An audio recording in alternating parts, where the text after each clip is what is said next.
are you? What do we answer to this question? Our name, our occupation?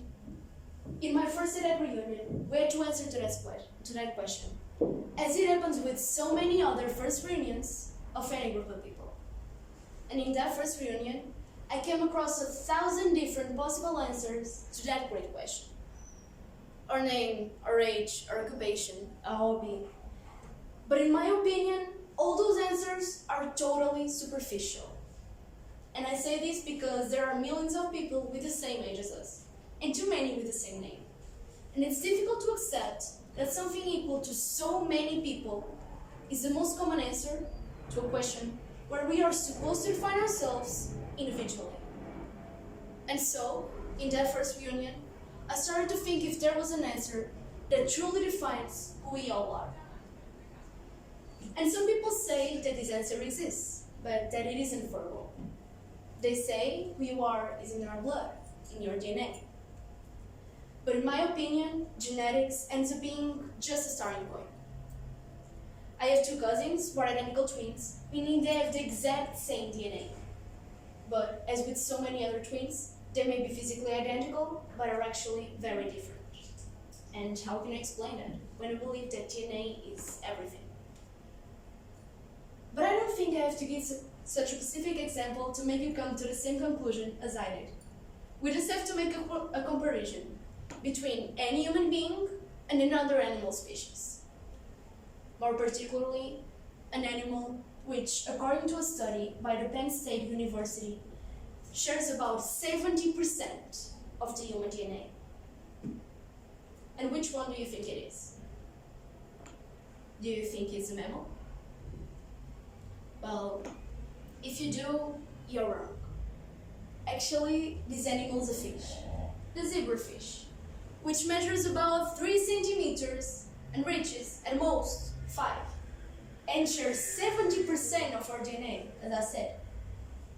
And meanwhile, with our closest animal relative, the chimpanzee, we share about 98.8% of our genes, according to the American Museum of Natural History.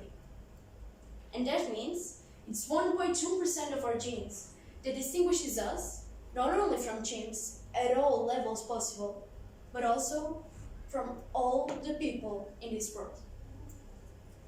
And all this also means that when we say who we are is in our blood, we also say that 70% of us is exactly the same as this tiny fish. Another aspect that, according to a bigger amount of people than to be expected, defines someone are their zodiac signs. And in a more scientific and, frankly, logical approach, we find personality tests such as the Myers-Briggs one, known as the 16 personalities test. And according to an institute entirely dedicated to this test, the rarest personality in the world is a so-called INFJ. And most people familiar with this test attribute this rarest personality in the world to Adolf Hitler, as well as to Jesus Christ, and also to Elsa from the series Frozen. And that's why I think that if you want to define yourself, you should go much further than your genetics, a personality test, or the day of the year in which you were born. Many research supports the belief that genetics has a certain influence in our personality, and I believe that too. And personality tests may give us a tiny peek at it, but the person we become ends up being so much more than any of that.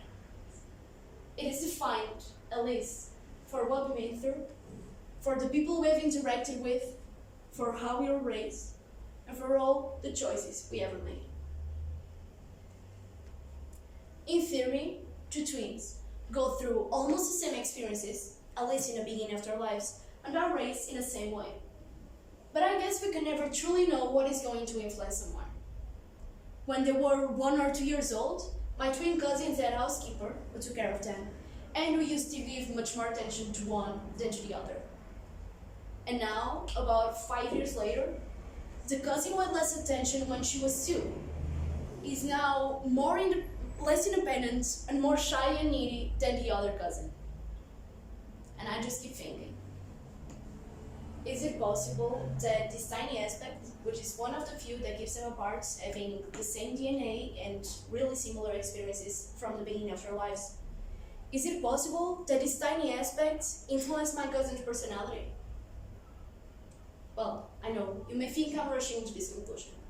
I'm telling you that maybe your genetics means next to nothing compared to a person you interacted to when you were 2 years old. But I'm not the only one who believes this. Albert Jacquard, a geneticist, yes, and a philosopher, said in his book a quote that totally matches what I'm trying to prove. I can only say me, thanks to the you I heard. The person I become isn't a result of an inner and lonely process. That person is fed by all the contributions of those who surround it, but is mainly constituted by an interaction it has with others. I am the bonds I weave with others.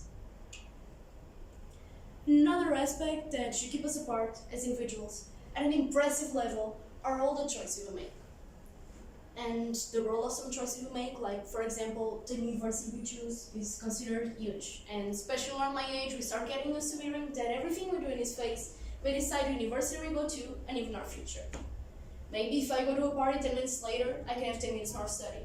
And in those 10 minutes, I can read something that otherwise I would get wrong in a test. And that would make me have a grade 1 value below at the end of the year in that subject. And that could make me have 100th less in my access grade to college. And my mother, for example, didn't get to the course she wanted at first because her grade was 100 below the minimum.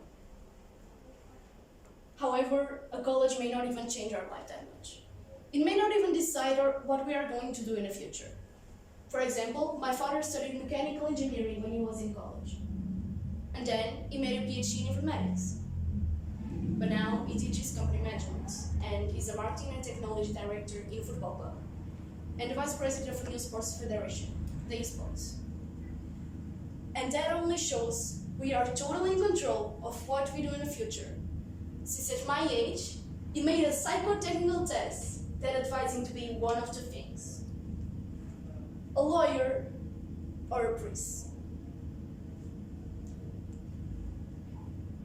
And actually, what if I told you that not only a big choice may not change your life that much, but actually that the college you go to may change your life about as much as the clothes you wear on a certain day, or whether you smile in a specific occasion, or whether you cough in the middle of a conversation, or the dinner you're eating tonight. Any of these specific conditions are very unlikely to actually change anything meaningful in our life. But it is possible. We can lose the job of our dreams because of the outfit we chose to go to the job interview. We can lose the opportunity to connect with someone that otherwise would have changed our life because we gave a bad first impression when we didn't smile. We can control a cough someday in the middle of a conversation and finish that said conversation 2 seconds earlier than if we had chose not to control that cough. And that may prevent us from crossing the street 2 seconds too late and suffering an accident. Or then, we can eat dinner from a certain place tonight, and that dinner may give us food poisoning. And that would make us stay home for 1 day. A day when otherwise we would meet a person we would later marry. Or bet on your millions and win enough money for the rest of our lives. And I know, any of these specific consequences are very unlikely to happen. Any of these conditions may change our life meaningfully about 1 in a billion times. Let's have some perspective about choices. According to the University of North Carolina television, the average adult makes about 35,000 choices in 1 day. And that means we make almost 1 choice every 2 seconds, which translates to 920 million choices in a lifetime. And that's almost a billion. If we say there's a 1 in a billion chance of such small choices changing our life and, in consequence, the person we become, we also have to consider that over a lifetime, we make almost a billion choices, most of which are considered perfectly insignificant. 1 small choice is easily neglected, But what about when we join all the considered significant choices in a lifetime? Then, the probability of a smile, a cough, or a dinner changing our life and the person we become is anything but small. In fact, it is very likely to happen, even when we don't realize it. And that's the famous butterfly effect, which says that even small and apparently insignificant changes may have giant repercussions. And actually, this expression comes from the research of a meteorology PhD that believed the formation of a tornado may depend, in theory, from the flap of a butterfly's wings.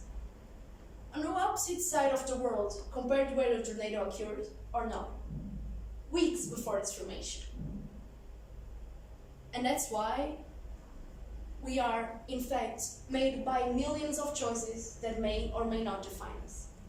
As John Maxwell, a speaker and bestseller author, said, life is a matter of choices, and every choice you make makes you. And that's why we are unique, even if that's difficult to understand with so many people in this world. We are approximately 7.5 billion people, and that may not even seem that much when we get used to the number, but it is. To exemplify, if we made a tower with all the people in the world, we would cover the distance from here to the moon. And we would cover that distance more than 33 times. And that's why, with so many people and so many diversities, sometimes it's difficult to find our place in the world. And with so many different people, and in consequence, personalities, to find our place, we have to, every day, make a big choice, if we want to fit in or stand out. But that choice is more difficult than it sounds. If we fit in, we are comfortable. We adapt, look like those around us, even if we end up losing a part of the person we might have been if we had chosen otherwise. But that option doesn't work for everyone. Maybe even because of a fear known as coinophobia, or according to Forbes, FOBO, the fear of being ordinary. And that's the fear of being just like everybody else, of having lived an ordinary life, of having nothing new to offer to the world. And with that fear comes the other option, to stand out. To be someone out from the norm, different from the others, someone who creates their own and their unique place in the world, but who is submitted by every critique someone makes about them and that place, precisely because they chose to stand out, which takes us back to the first option. And it's entirely up to you to choose. I'll just leave a quote I enjoy here. Be a voice, not an echo. And that option we take, just like every single other option we take during the course of our lives, just like every word we say to anyone, just like every interaction we have with anyone, and everything that happens with and around us, culminate at a certain point in the person we are.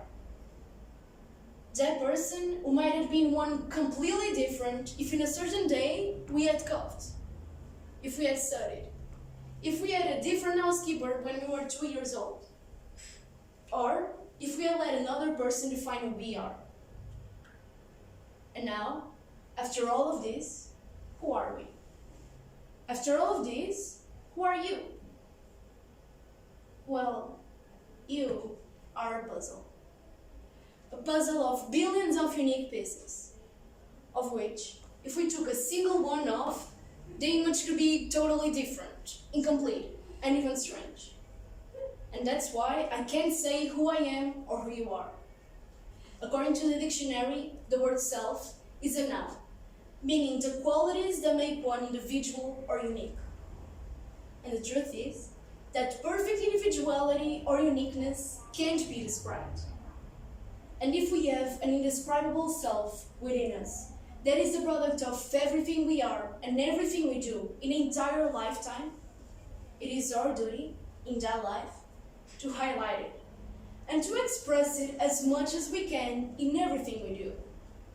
Because if so many things could have gone differently, if our person could have been changed by so many little and insignificant conditions, that person ends up being the one we owe the most to, the one we should always try to know, honor, and listen.